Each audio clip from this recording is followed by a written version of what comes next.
organizing staff.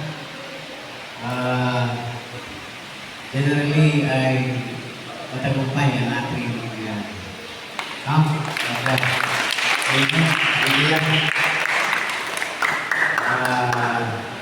Ina-assist namin yung lahat ng areas, finance, tapos yung updates ng mga activities natin. Generally, we are always on time. Yan ay napakahalaga niyan. At pagkatapos ng camp dito, bawat isa sa inyo ay uuwi sa inyong tahanan. Alam niyo ba na yung mga magulang ninyo ay nung pinayagan nila kayo na sumama rito, meron silang ini-expect pagkalit naman. Amen?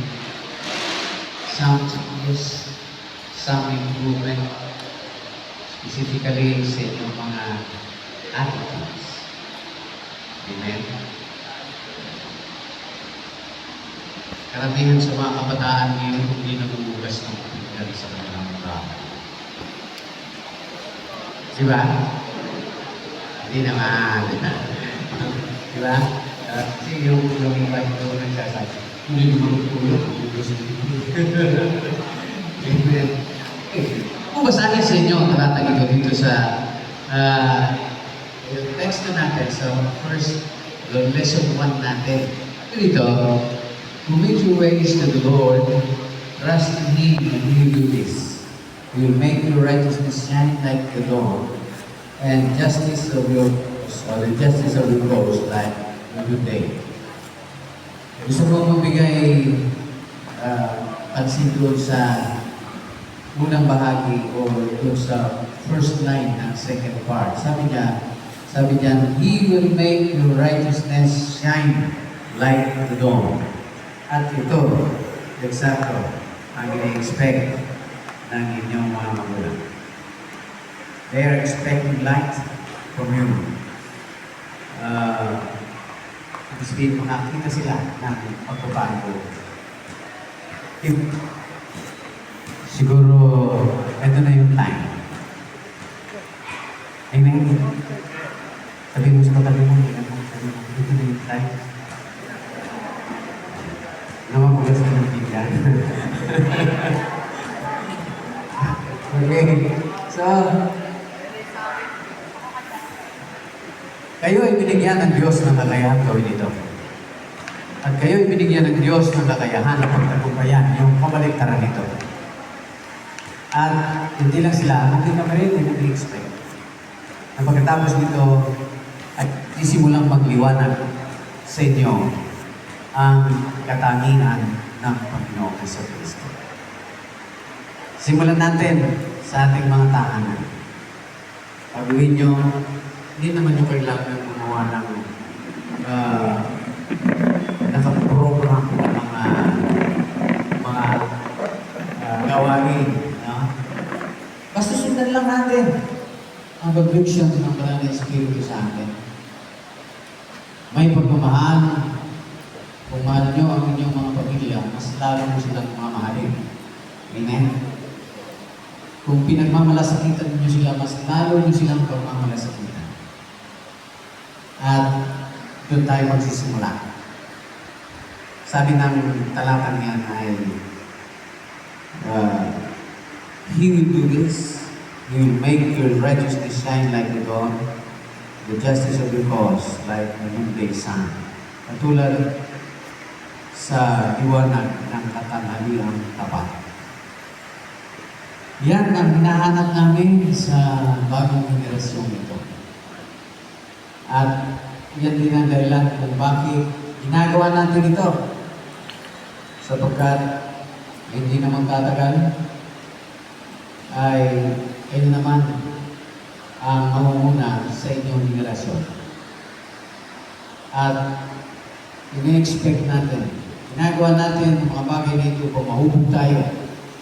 Upang pagdating ng panahon na kayo naman ang mamumuna sa mga gawain at magtuturo sa susunod na henerasyon sa inyo ay thoroughly equipped ang bawat isa sa inyo at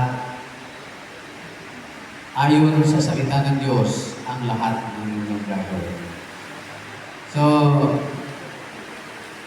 ini-expect natin na pagbalik nyo sa inyong mga tahanan, makakarinig kami ng magagandang komento mula sa inyong mga magulang. Amen ba?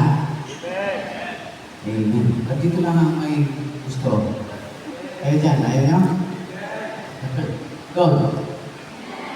Okay. Para hindi ko nagkamusan lang. At nais ko rin na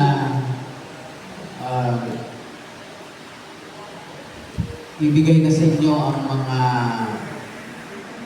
susunod na i-expect natin mga activities. Ang ating youth camp ay every 2 years yan. So next year wala tayong youth camp.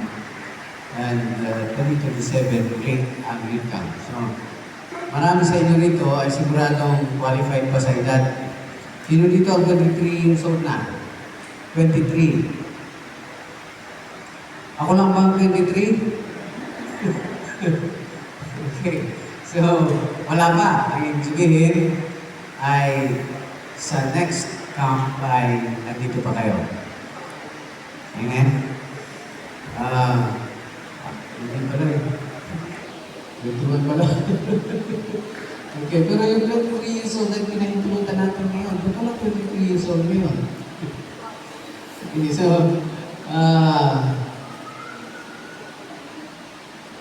next year, expect natin siguro magkakaroon lang tayo ng ilang adjustment sa PEDSA.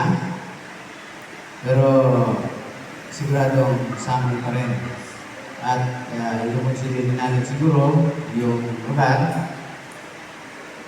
Pwedeng hindi na rito, pwedeng dito pa rin. Depende. Okay, pero mas magandang mag-explore tayo ng ibang lugar. Amen ba, mga staff? Okay, so nice mo na mamalangin para sa inyo. At mamaya, bago tayo umalis, magkakaroon tayo ng mga magpapaalaman. Sa loob ng 2 araw, na magkakasama kayo sa inyong mga teams, ay ako naniniwala na nagkaroon kayo ng mga bagong kaibigan, mga bagong kapatid na maaalala ninyo na sa loob ng camp nito ay nadagdagan ang inyong mabubuting kaibigan. Bakit mabubuting kaibigan? Sapagkat kayo'y mananampalataya ng Panginoong Jesucristo. Amen. At hilingin natin sa Diyos na pag-uwi ninyo sa inyong mga tahanan.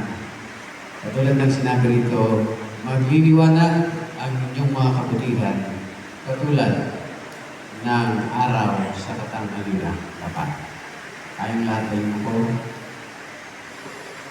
Dakilang Diyos, sa pangalan po ng Panginoong Jesus, pinagpapasalamat po namin, Panginoon, na sa loob ng 2 araw, iningatan mo kami sa lugar dito at binabayaan at tinulungan mo kami, Panginoon, na gawin ang lahat ng naayon sa plano, Panginoon, upang